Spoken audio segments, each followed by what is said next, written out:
Көріп тұрғандарыңыздай, мынау алдымызда дисковод, яғни бұны разборка жасау жаңағы бірінші видеодағыдай бірдей болады. Және бұның оптикалық дискіні оқитын бөлігі бар, лазер специальный. Соны тазалауды көрсетеміз қазір.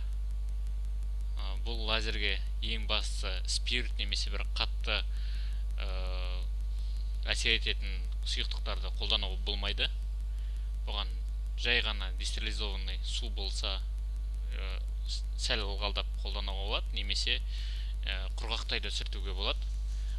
Бірақ ешқандай да спирт, сол сияқты бір кетіргіш заттарды қолданбаңыз. Жайлап бір бассаңыз, ватный палочкамен бассаңыз өзі жылжып тұрады. Және видеода көрсетілгендей дөңгелектетіп сүртсеңіз, мына оптикалық дискілерді оқитын арнайы лазердің беті тазаланады. Осы арқылы біздер дискіні жылдам әрі тез оқуға қол жеткізе аламыз.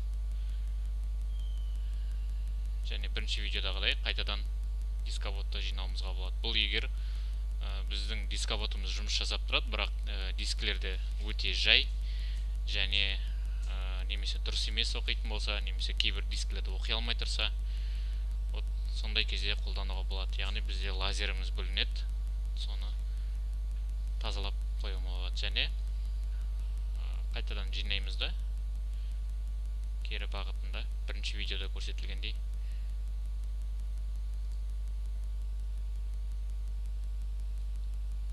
Орнына керіден саламыз.